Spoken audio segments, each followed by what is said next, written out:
नमस्कार, आप देख रहे हैं एएमजी न्यूज। आपके साथ मैं नीला। शहर और आसपास की खबरों को लेकर हम हाजिर हैं। शुरू करेंगे प्रमुख खबरों से। देश में कोरोना काल के बीच प्रधानमंत्री ने सभी राज्य के मुख्यमंत्री के साथ वीडियो कॉन्फ्रेंसिंग के माध्यम से किया सीधा संवाद। झारखंड के मुख्यमंत्री हेमंत सोरेन ने दी वस्तु स्थिति की जानकारी। 2 दिनों पूर्व 3 अलग अलग थाना क्षेत्रों में चैन छीनने वाला अपराधी चढ़ा पुलिस के हत्थे। अकेली सफर कर रही महिलाओं को बनाता था शिकार।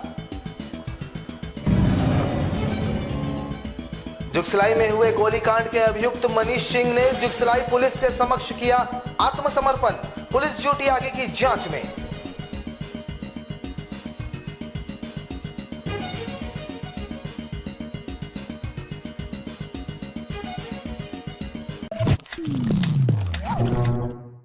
अब खबरें विस्तार से।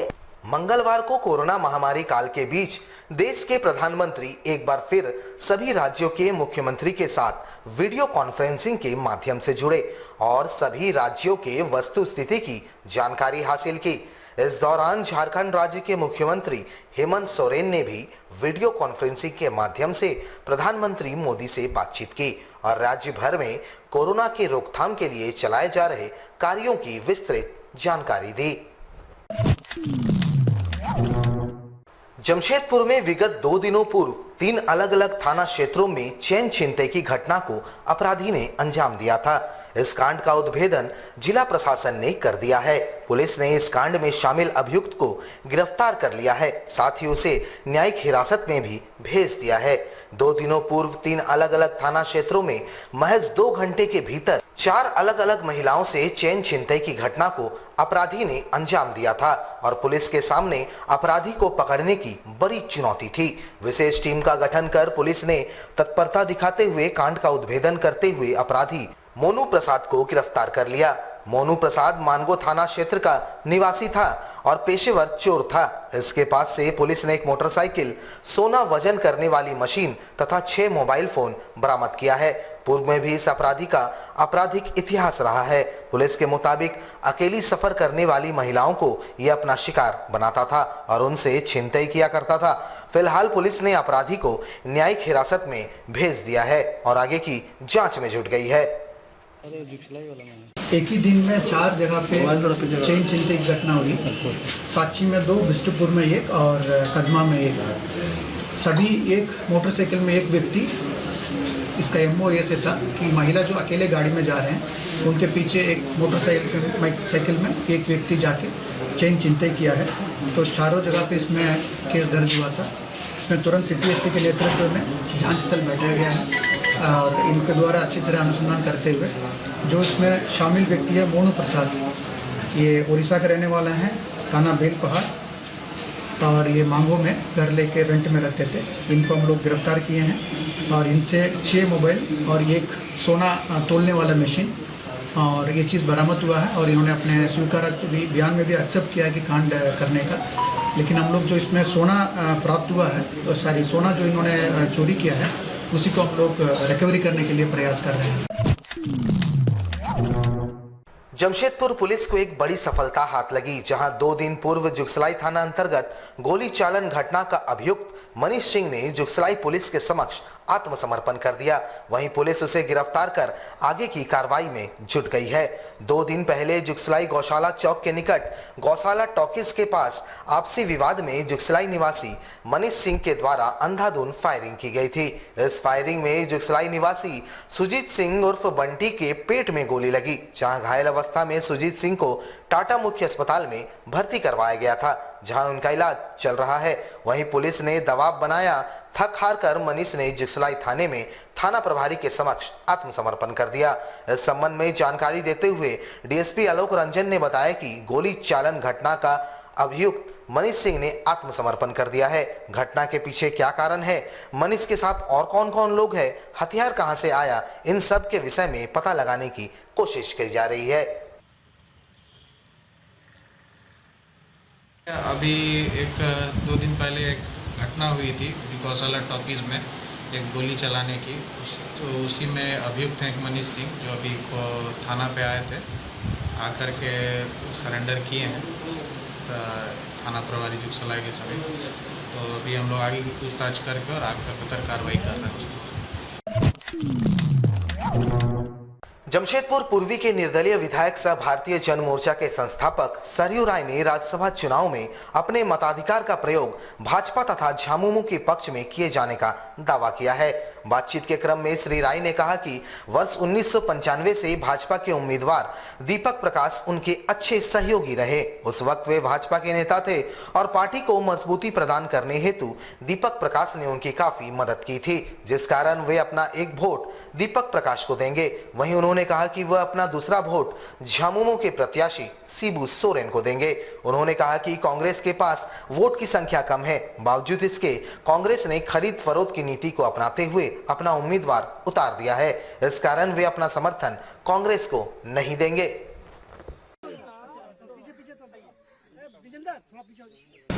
और 1995 में एक विशेष परिस्थिति पैदा हुई थी झारखंड में, जब मुझे यहाँ भेजा गया, तो तब से दीपक प्रकाश हमारी मदद में सहायता में लगे हुए हैं। जब कोई खड़ा नहीं होने के लिए तैयार होता था रांची में, तब से पार्टी के लिए खड़ा है। तो मैंने उनसे कहा था कि हमारे वोट, अगर आपको एक वोट से हार हो जाएगी तो मैं आपको एक वोट देकर जितवा दूंगा। कांग्रेस के लोगों से भी शुरू से मैं कह रहा हूं कि आप कैंडिडेट मत दीजिए।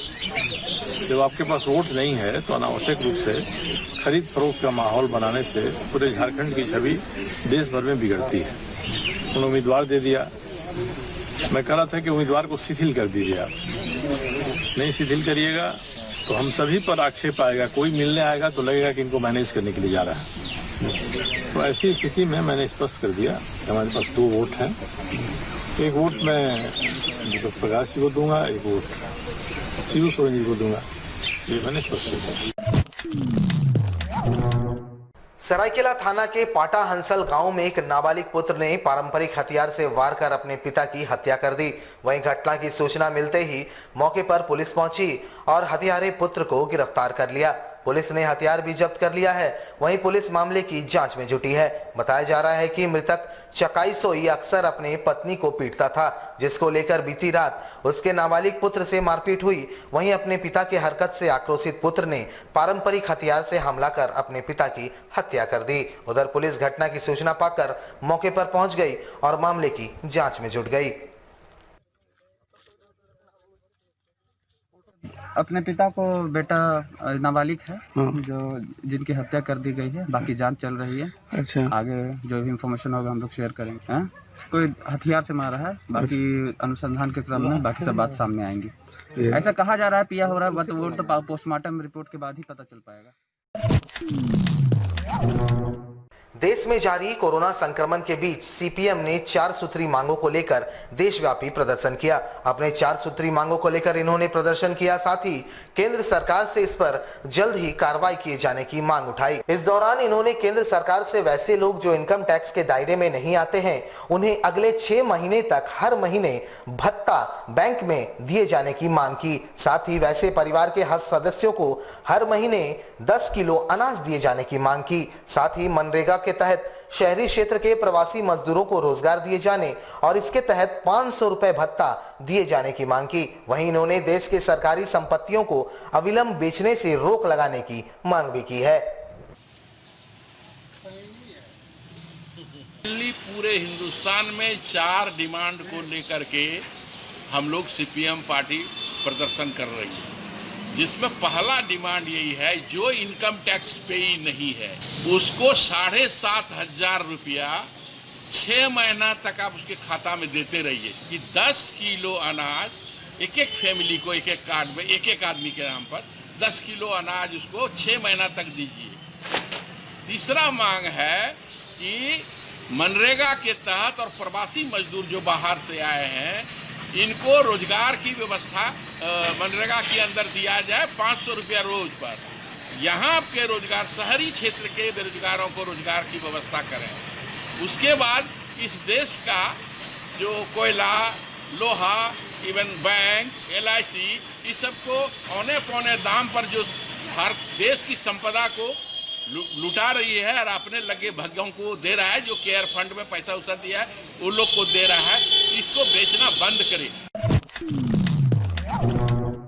टाटा पावर कंपनी के तानाशाही रवैये के कारण सड़क जानलेवा बन गई है। जी हां, हम बात कर रहे हैं राहड़गोड़ा से गदरा जाने वाली मुख्य सड़क का, जहां बारिश शुरू होते ही फ्लाई ऐश से पूरे सड़क ढक गए हैं, जिस कारण आने जाने वाले राहगीरों को काफी परेशानियों का सामना करना पड़ रहा है। अब तो हालत ऐसी हो गई है कि सड़क ही मौत का कारण बन सकती है। 2 दिनों के बारिश में 1 दर्जन से ज्यादा लोग फ्लाई ऐश सड़क पर गिरे होने के कारण घायल हो गए।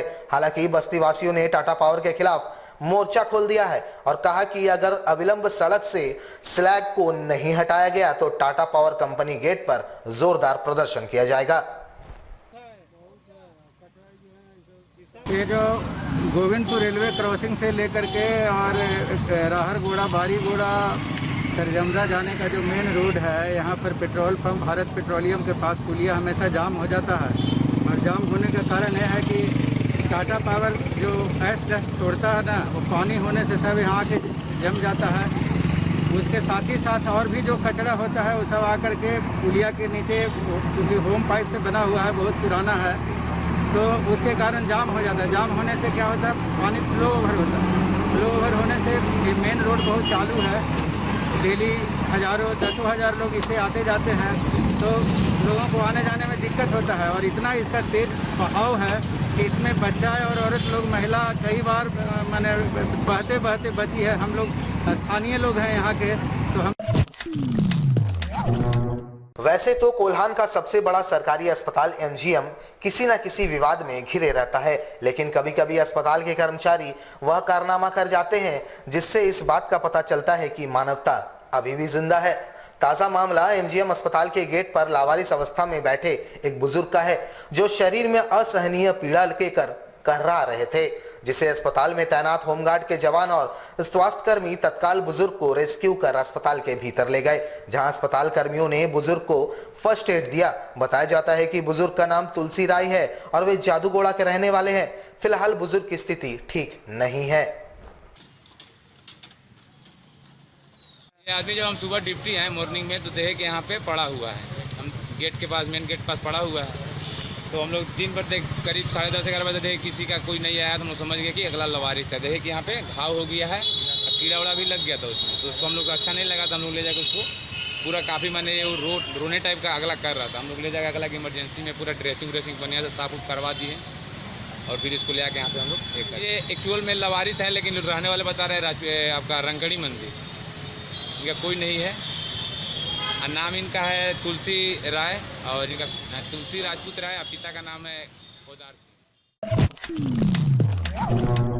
जमशेदपुर के मानगो स्थित पृथ्वी उद्यान में भारतीय जन मोर्चा के द्वारा पौधारोपण किया गया। मौके पर जमशेदपुर पूर्वी के विधायक सह पार्टी के अध्यक्ष सरयू राय मौजूद रहे। पर्यावरण संरक्षण के उद्देश्य से यहां पौधारोपण किया गया। 100 से अधिक पौधारोपण इस दौरान किया गया। मौके पर विधायक सरयू राय ने कहा कि पर्यावरण संरक्षण के उद्देश्य से यहां पौधारोपण किया गया। पर्यावरण अगर स्वच्छ रहेगा तो लोग कई तरह की बीमारियों से दूर रहेंगे और पृथ्वी का संतुलन बना रहेगा, जिस कारण सभी को प्रयास करना चाहिए कि वे अधिक से अधिक पेड़ लगाएं। इन लोगों ने पृथ्वी पार्क में वृक्षारोपण का आज कार्यक्रम रखा है। बरसात शुरू हो गई है और 1 जुलाई से वन महोत्सव भी शुरू हो जाएगा। उसके पहले इन लोगों ने आज अच्छी तादाद में वृक्ष लगाए हैं। उससे इस पार्क की रौनक भी बढ़ेगी और जिस गुणवत्ता के, जिस प्रजाति के वृक्ष लगे हैं, उसके कारण से यहाँ की आबो हवा भी दुरुस्त रहेगी। ये पार्क हम लोगों ने काफ़ी मेहनत करके बनवाया है। इसकी स्थिति अभी थोड़ा बहुत अच्छा नहीं दिख रही है। बरसात के बाद हम लोगों का प्रयास होगा कि इस पार्क को एक बेहतर पार्क की श्रेणी में लाया जाए, क्योंकि जमशेदपुर में जितने पार्क हैं उसमें इसका जो लोकेशन है वो सबसे एक बेहतर लोकेशन है। तो मुझे लगता है कि यहाँ के लोग भी अभी इस पर ध्यान दे रहे हैं। जमशेदपुर के साक्षी बाजार में गुरु नानक ज्वेलर्स अपने नए शोरूम को शुरू करने जा रही है। इसकी जानकारी एक वार्ता के दौरान संचालकों ने दी। बुधवार को विधिवत रूप से जमशेदपुर पूर्वी के विधायक सरयू राय के द्वारा इसका उद्घाटन किया जाएगा। शोरूम में तमाम आधुनिक आभूषण उपलब्ध होंगे। वैसे कोरोना महामारी को देखते हुए यहां काफी सावधानियां भी बरती जाएगी। वहीं पहले 1 महीने तक यहां ग्राहकों को मेकिंग चार्ज पर 15% का छूट भी दिया जाएगा। दुकान हमारी जो है जो भी है हमारे जमशेदपुर में कंपटीटर है उनसे हम लोग का बेस्ट रहेगा और ऑफर भी हमारे यहाँ 1 मंथ तक 15% मेकिंग चार्ज में रहेगी और प्लस जो भी हमारा गोल्ड दिखाने के बाद उसको सैनिटाइज किया जाएगा, उसके बाद हम लोग फिर जो है उसको दूसरे कस्टमर को दिखा लेंगे।